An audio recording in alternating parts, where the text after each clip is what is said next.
Now joining us on the virtual stage, Director of the DARPA Microsystems Technology Office, Dr. Mark Rosker. Welcome to the 2020 DARPA Electronics Resurgence Initiative Summit and MTO Symposium. This year, of course, we are conducting the summit virtually, but even though we will not be in person, we are excited to have the opportunity to relate to you the goals and progress of ERI and of MTO, and to explore the future of microelectronics innovation with you, along with 1,600 other members of the community. I'll have a chance to tell you more tomorrow, but for now, I would like to restrict my comments to a few words about this meeting. Two of the highlights of the summit will be the technical leadership panel discussion, which is later today, and the executive leadership panel tomorrow, both with a diverse set of technology leaders. Other highlights include two fireside chats. The first of these is today and will include the Microsoft CEO, Satya Nadella, and Acting Undersecretary of Defense for Research and Engineering, the Honorable Michael Kratsios. The second will be on Thursday, where ARM CEO Simon Segars will chat with Mr. Stephen Welby, the Executive Director and COO of the IEEE, and former Assistant Secretary of Defense for Research and Engineering. The plenary sessions this year are organized around our four key themes. First, 5G and future RF communications. Second, microelectronics security and access. Third, artificial intelligence, autonomy, and processing. And fourth, heterogeneous 3D microsystems design, fabrication, and packaging. Each session is structured with a plenary speaker, followed by MTO program managers and performers, highlighting ERI accomplishments and technology transitions in that particular area.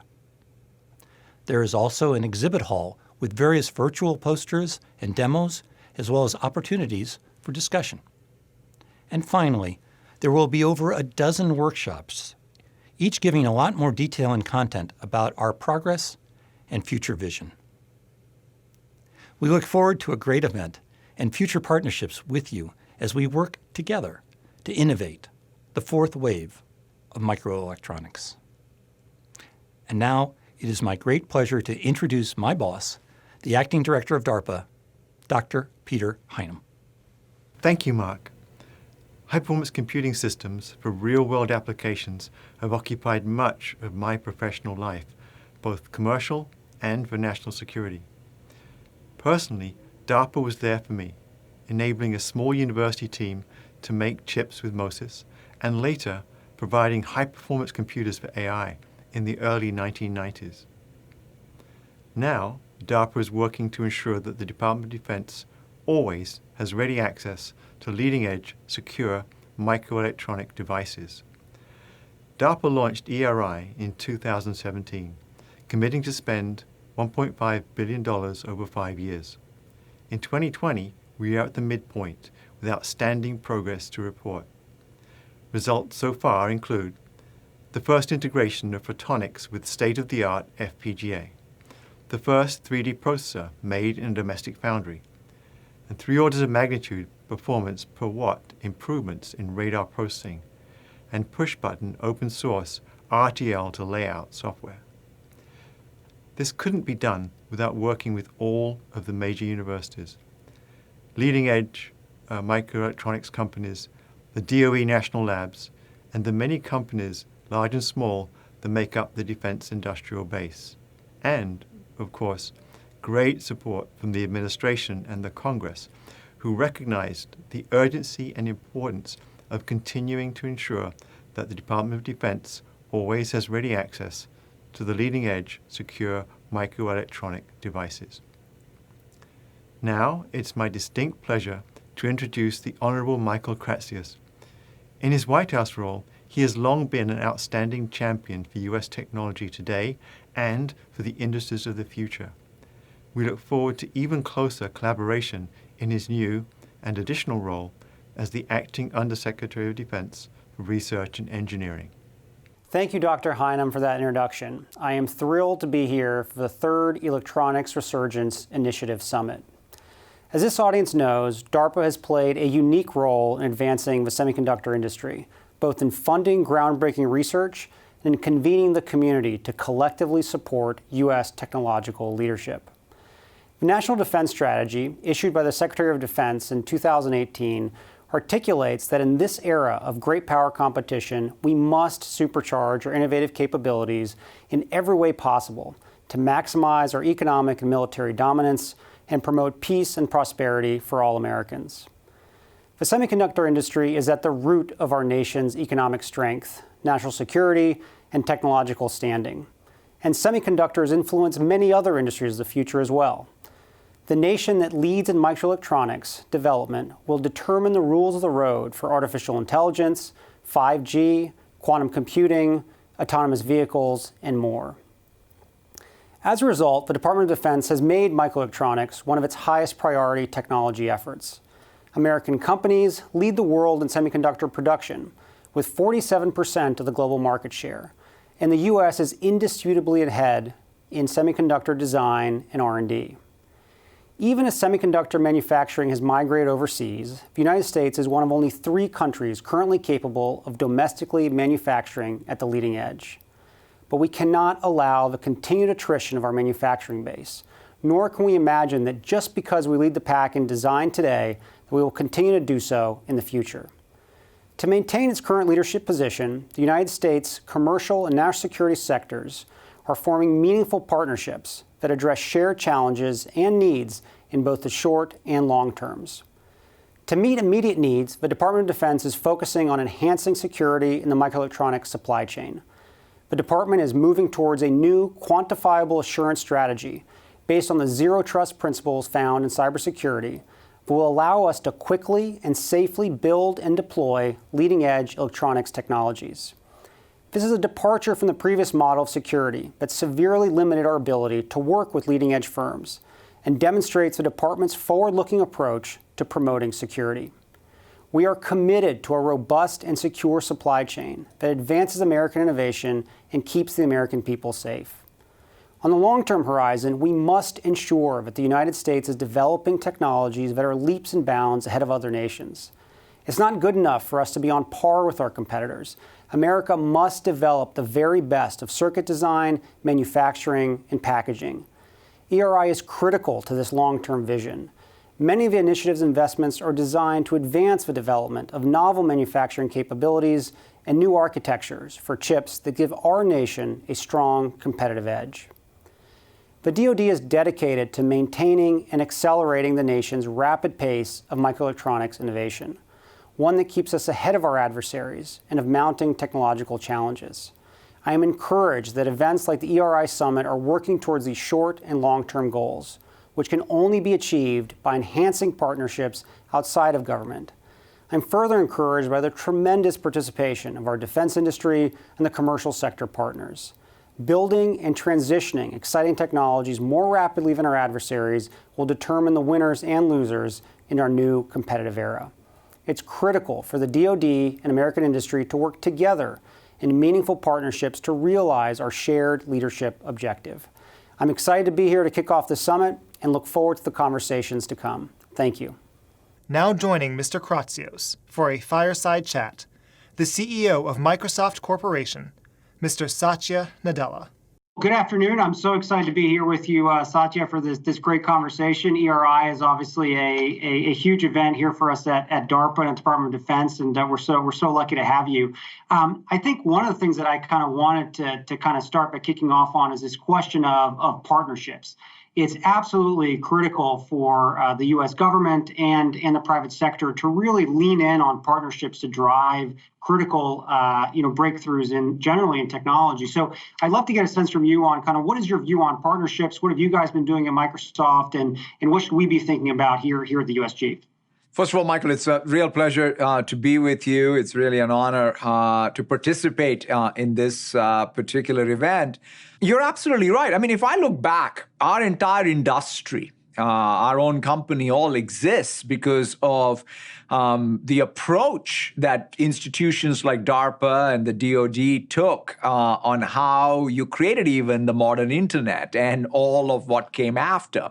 So in some sense, I feel when we think about the partnership, especially spanning the public and the private sectors, that's, I think, the spirit we have to sort of get back to. The reality is that the more there is technology that is moving freely across these boundaries, the better off both sides will be. It is, I think sometimes people talk about how the commercial sector is making great advances. I mean, but at the same time, there are certain structural things on the private side or on the commercial side that are leading to that scale. I look back at even Microsoft's own, say, data center footprint in the last 4 or 5 years. I mean, the fact that we have 60 plus regions all over the world with even the network infrastructure connecting all that. That's pretty unprecedented global scale.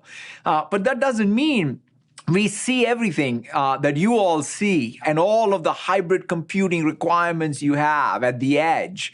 That's a use case that's pretty unique. So I think it's that coming together of what's that future workload that is high ambition, that's going to drive computation in a different direction, and how can technologies that were developed perhaps for a different use case be assembled together. So that's kind of, for me, partnerships like the one that we have with the DoD are super important for us to, in fact, move the frontiers of technology forward.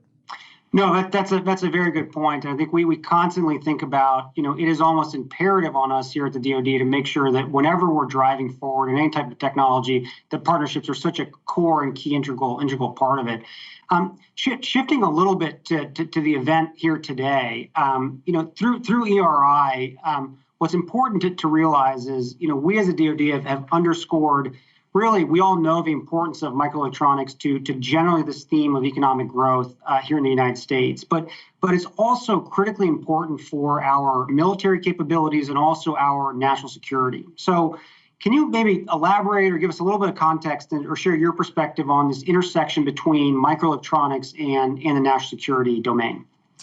Yeah, I mean, the way I come at it, Michael, is a little bit about the overall system architecture, right? So if you think about it, it's lots of fascinating things that we're confronted with, which is some of the cutting edge new software workloads, right? Let's pick what's happening in natural language processing, right? The transformer models with many billions of parameters that we are doing computations around for training and inference require us to take a very different approach at the system level, right? Especially at a time when, in some sense, Moore's law is slowing down, let's say. How do you start saying, okay, but at the same time, we need more computation, not less. And then you say, okay, what needs to be the innovation? What needs to be the innovation in silicon and in the microelectronic side? Then how do you pull that all to a system where the compute and storage and network all come together to support these new workloads? And then let's take the national security side. How to do this all confidentially, right? And it's got to be tamper-proof. So it's not just about coming up with a system, but every part of the system needs to have that verifiability of the supply chain to the runtime capability. Like even we take some inspiration from what we did even on the Xbox. In fact, we learned a lot, through the multiple generations of Xbox to say, how can you make the Xbox a tamper-proof device? Especially on the Xbox One. I mean, there are some fascinating things, right? Which is, we know, like, okay, how does the firmware software not have access to the keys? Or how do you keep the entire stack from the operating system all encrypted? We even measure, for example, the temperature of the CPU in order to know that there's nothing, crazy going on. So that, taking that systems view all the way to even say what we're doing with Azure Confidential Computing, right, which is where in use data is encrypted. So it's not just at rest or in transit, but in use you have encryption. So that's the thing that I feel like if you have a system architecture that starts all the way from whether you from the application domain, but you can go all the way to the supply chain of your microelectronics, and can you say, everything is tamper-proof, everything is confidential. That's, I think, the approach that we will need to take. Yeah, no, absolutely. I think that's critical, and it's something that I think DARPA and especially ERI are kind of on the front lines of sort of thinking about. And kind of to sort of double clicking a little bit into that kind of question, there's a lot of thought around this question of trust and ensuring sort of trust in what the DoD is actually using in its weapons and everything else we build in the system. And I think that sort of reminds me and kind of allows me to kind of the bigger question of trust writ large in emerging technologies and how we can bring on not only sort of trust relating to the sort of very critical defense-related operations that we do, but broadly this question of engendering trust in emerging technologies that can actually make a real difference in changing the direction, economic growth, and everything else for our country. So kind of what are your views on kind of that trust that trust index or question? Yeah. I mean, broadly, if you the way you sort of phrased it is actually absolutely the place to start. Before we get into the intricacies of any given technology solution, trust ultimately leads to sort of lower transactional cost, right? I mean, when you can trust something, you can use something with confidence, whether it be in the DoD or in our consumer lives. In both contexts, I think transaction costs at a societal level go up when you can't trust something. So then the question comes down to technically, how do you build back trust? And what are the principles? And some of the principles of whether it is, like transparency. Can things be verified? Can things be audited? Can things be explained? Especially even when we talk about AI, do we have the explainability that goes with how these algorithms work? So I think that's at the core fabric. Some of the system architecture points I made in the previous question are also important, but they're not sufficient. I think we also need a set of principles and a set of policies that allow us to be able to have that level of transparency that engenders trust at use. And in fact, another aspect, like take even AI safety, Michael, I've been thinking a lot about it. There are two sides to it, right? I mean, even if you take all the things that we're debating around facial recognition, there is the design time aspect of it, and then there is the runtime aspect of it. Like in the design time, how can you trust that the data on which you are training is verifiable? It has not been attacked by some adversary with some adversarial attack. So that's sort of one thing you need to ensure. And then the runtime is that you're not using something for the wrong purpose.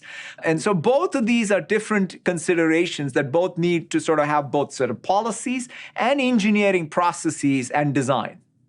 I could not agree more. I think we as an administration have been thinking very carefully around this question of AI regulations for a number of years. And both on sort of the global level and also domestically, there's been this very important conversation being had about, what kind of rules of the road need to be put in place, at least at sort of even the federal state level, around questions of trustworthiness, safety, robustness, explainability. And I think generally in the policy world, what you're seeing is there is a unified consensus on achieving those goals. But as you say, I think the question is, it's in the details. You actually need to have a technical engineering solution to explainability. So if we woke up and said, going forward, anytime you use an AI algorithm, it must be explainable, that presents an onerous burden on industry that they could never achieve. So I think what we have tried to do, and hopefully a lot of the folks watching have been tracking, even at the president signed executive order a few years ago relating to artificial intelligence, and one of the asks was for our Office of Management and Budget to put out sort of regulatory guidance relating to AI-powered technologies in industry. The U.S. has actually been the first in the world to kind of put out a framework, which is now out for comment, and hopefully we can have final in the next few weeks or months. And this is a good opportunity to show that if we need to lead the world in artificial intelligence, it's critical that we are forward-leaning in the rules of the road, so we can empower engineers to be working on the right types of engineering questions. And kind of that all loops back to the incredible work that DARPA is even doing here. I mean, they are doing incredible work on explainability and lots of other programs as part of AI Next. And until we make those breakthroughs, we can't actually deliver on a lot of the ultimate policy goals. No, absolutely, Mike. In fact, that was one of the questions I was going to even ask, because, whether it was the White House work you did or now at the DoD, And one of the key things that you've always talked about is how do you bring what's happening, obviously, in the government, what's happening in academia, and what's happening commercially, and have a set of policy guidelines as well as cooperation and partnerships that move us forward as a nation. What are your sort of thoughts on that? Like, what is your ideal, like you asked me the question on partnership, what's your ideal partnership sort of construct? Yeah, absolutely. I think for us over the last few years, we're spending a lot of time and energy trying to design sort of federal level national strategies on achieving U.S. leadership in our core emerging technologies. Those have been things like AI, quantum computing, 5G, for example. And in each of those, the general track we've taken is that in order to drive this leadership, you need to have sort of essentially 4 lines of effort. And each of those have a partnership flavor to them. So I think it's kind of valuable to kind of walk through them quickly. So I think that the first one, which I think is probably most relevant to the audience we have today, is this extreme focus on research and development. That is the number one thing we must do. We must increase budgets to support next generation R&D in these critical fields and put it in the hands of scientists and engineers who will ensure that the next great breakthroughs happen here in the United States. And that goes back to the coordination question. In the federal family, we deploy capital either extramurally or intramurally. We have amazing national labs at DOE. We have an incredible set of 60 plus labs here at the Defense Department. Really groundbreaking work is being done there. DARPA is doing incredible work, National Science Foundation, Department of Energy. So the role that the White House often takes is trying to coordinate these efforts to make sure that we're trying to achieve understanding what our ultimate goal is and driving R&D towards that direction. And that requires partnerships because you're doing it with universities, you're doing it with the private sector, and they need to come together.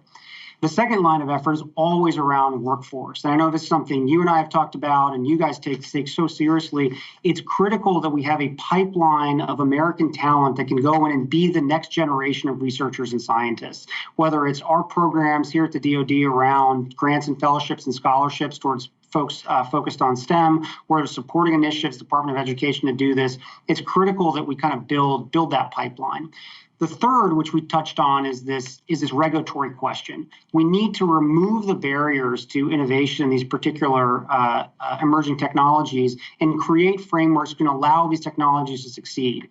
Sometimes I think of the world of emerging technologies as often a subset of technologies that are born in captivity. These are technologies that, unless the government does something, they cannot be commercialized, they cannot be used by the American people. Think drones, think autonomous vehicles, think supersonic flights. Unless DOT and FAA take action, those particular devices are grounded. So for us, trying to find ways to sort of remove those barriers and free those technologies require intense partnership with the private sector, understanding the nuances of those decisions, what the spillover effects will be, and how we can minimize those.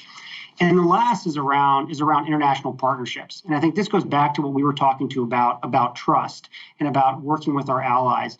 For the U.S. to succeed and continue to be a leader in these emerging technologies, we must have our allies on board. And a core pillar of our national defense strategy here at the DoD is centered around our partnership with allies.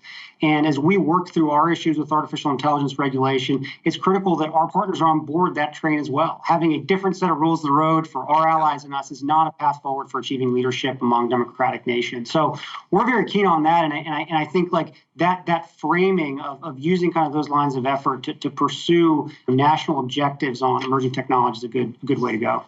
No, absolutely. And in fact, in a lot of those policies are also going to, in fact, to your previous question, also help build more trust, especially things like the guidelines around AI across both the United States and its allies, I think is only going to help more, that AI safety becomes something that is much more, people can trust it. And so I think that's fantastic to see. So one thing I'm always curious to ask people who are much smarter than me is about emerging technologies and generally what are the technologies or breakthroughs that you think are making the biggest impact in the world today? What are you sort of most excited about? Here at the DoD, we have 11 modernization priorities that cover everything from AI to quantum to 5G. But I'm curious, kind of what is on your mind that you think can make the biggest difference to the American people? Yeah, so maybe. I would sort of say 3 layers. So the first one I always sort of start with, being a systems company at some level, is what's that next generation manifestation of distributed computing, right? Which is the cloud and the edge. How are the two, how is the distributed fabric getting even laid out? Like, I referenced that fact that we now have 60 plus regions all over the world with all this connectivity between the regions. So that's a lot of compute capacity. But obviously, it's not just what's happening in the cloud, but what's happening in the edge, especially with 5G rolling out, with low latency compute being brought to the edge, I think is going to be very revolutionary. In fact, the fact that you have this continuous fabric and your applications can take advantage of it. I was thinking about whether it's HoloLens or the IVAS device in the field being able to rendezvous with an edge node, and then at the same time through a satellite connection have connectivity back to one of the cloud regions. What type of application functionality can we put in the front lines is going to be pretty breakthrough. So that's one, which is the evolution of distributed computing fabric. And every time somebody says, hey, distributed computing is cool, you got to remember, it's also complex. How do you debug a program? How do you sort of make it more fault tolerant? Yes, you can make it more fault tolerance, but debuggability is one of the fundamental challenges. So there's a lot of good work that we're doing around the system side of it. The second aspect, of course, is we are running through some limits on especially the Moore's law. So what's that next generation system architecture that supports these AI breakthroughs, right? We are excited about these transformer models and what they're doing with language understanding and language generation. In fact, the multimodal models, right, which is you combine speech, vision, and language. And that, it's just, I think, breakthrough work, or even simulation. In fact, even one of the DARPA subterranean challenges was using our AirSim capability. I think the CMU team, along with the Oregon State team, won that competition using the ability of this compute fabric to be able to do simulation. So very excited about what's happening with AI writ large. And then the last area that I'm also very interested in is seeing evolve is computing at the end user side, not being bound to any single device. See, if you think about it, we now need, people to, when we talk about an operating system, it's not just about the hardware in one node. It's about all the devices in our life. So what does it mean to have even an application which you can start with speech on one device, to become touch on another device, and ink on another device, that multi-sense, multi-device experiences. So those are the three layers: experiences changing to be multi-device, multi-sense, AI becoming pervasive in all of our experiences, and a distributed computing fabric that's rich. So that's at least how I think about it, Michael. Maybe I should throw it to you. What did I miss? Well, to me, I think I don't know if my answer is particularly novel, but I think living through and continue to live through this coronavirus epidemic, I think it's sort of we as here in the federal government have been thinking very carefully about sort of applying the next great emerging technologies towards combating this this virus. And one project we worked on, which sort of has really opened my eyes to the power of let's say AI in healthcare, is probably the general category I want to talk about. Is a project we worked on with the Allen AI Institute, with you guys, with Georgetown and many others, NIH, to create a single repository of all machine readable scholarly articles relating to the COVID family of viruses. And by creating this database, we were able to tap into an unbelievable amount of scholars and scientists and AI researchers who didn't even know the first thing about doing healthcare research, but were able to leverage this incredibly powerful database to find patterns, to create search engines, to provide tools to those who understand the vaccine, to allow them to sift through this. And that's just one small example, but it shows the incredible power of this particular technology. And it really opened my eyes to us thinking more carefully about how we can sort of aggregate critical and important data in order to help solve important solutions. So, we do need to make advances on things like homomorphic encryption. Can we get to a point where folks' medical records and other material, which we hold very closely and think very seriously about them, but is there a way that we're able at some point or another to aggregate information in a safe and secure manner to drive better healthcare outcomes for Americans? And to me, I think that's an important future question. If we can make some critical breakthroughs in some of this encryption stuff, I think we can pay big dividends for the country. Yeah, I know. I thought that's a great sort of set of use cases. I mean, the first one, essentially taking even all these advances in machine reading and comprehension and applying it. Like, I mean, for a scientist today to keep up with what is the latest and greatest is one of the foundational challenges. And so the ability to have machine reading and comprehension help you form hypotheses that are novel and new and, in fact, improve the rate of science. That's one side. And the other side of having this longitudinal health record, but yet preserve privacy through even breakthroughs in homomorphic encryption, and then the ability to apply AI at an aggregate level, I think, for precision medicine is going to be huge breakthroughs. I mean, to me, also, one of the things I've been observing as part of this pandemic is, things that we've talked about always, Michael, like take even telemedicine. It's amazing to see how much is the take rate. And there's no going back, right? There's the ability to use an AI triage tool up front with a telemedicine session after. Is going to fundamentally also help us even overcome some of the cost issues. I've been talking a lot to the VA and how they're approaching even their care protocols and even reaching all the people who need the VA services, even on an emergency basis, and their ability to scale. It's fantastic to see some of that. It's really true. I think we've been able to accelerate a lot of our pathways towards integrating this important technology in our system through what's been going on the last couple of months. Well, thank you so much for taking the time. It's been such a great time to speak with you, and I know the folks at ERI and DARPA are thrilled to have you. So thank you, and look forward to connecting soon again. Absolutely. Thank you so much, Michael. It's been a real great opportunity and an honor. Thanks. Thanks so much. This begins the morning break. Please visit the exhibit hall to view our latest research posters and demonstrations. The plenary session on 5G and future RF communications will commence at 11:45 a.m. Eastern Time.